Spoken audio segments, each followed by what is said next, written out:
My name is Adele Sheridan-Magro and I'm the manager of the Domestic and Family Violence Service here on St Vincent's Health Campus, Sydney.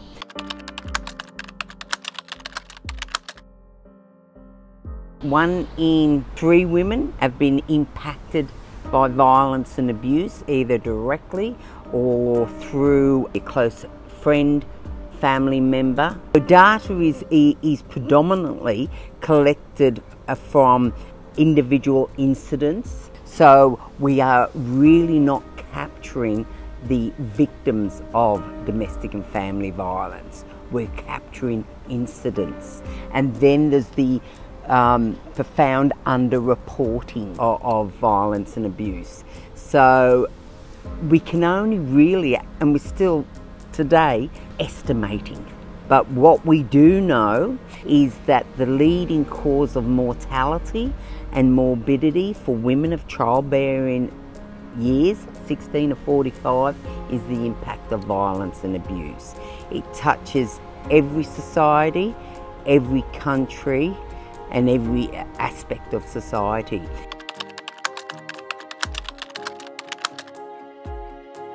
Well, there's a whole array of tactics, and you would have heard of the term coercive control, which is to control, dominate physically thoughts, feelings, emotions. So again, if we're looking at single tactics, no, we've got to see it as an array of perpetrating behaviours that are there to control and dominate and instill profound fear.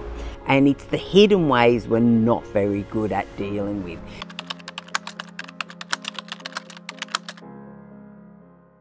Generally, it starts off as you're being groomed. There's another term for it, it's called love bombing. No one will care. Look how much I love you, I'll take you here, there, right? And then it's a slow erosion from that. And that it starts, I'll order you a drink, not what would you like to drink. Do we have to invite those? Can't we just have a dinner together? Do you think you should be wearing that dress? You know, your friends are against me. Taking the phones, having access to your way of connection. It could be deleting phone numbers, accounts. One woman said to me, he knew that it was 1.5 car mileage to the shops, and he was checking the mileage. So physically, no, not hurting, but controlling. I've heard all this, but it's never just that. It's that, and that. And it increases. Then comes the undermining of the mental health. You're mad. I didn't say that. You know, no one's going to love you like me. I'm not like that. It can happen to anyone.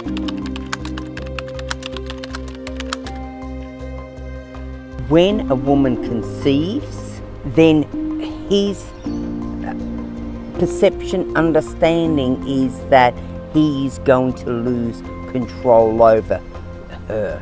That this baby, albeit his biological baby, is going to take that position of power. It's absolutely a time of escalation. Very similar when he knows she's leaving and when she's left.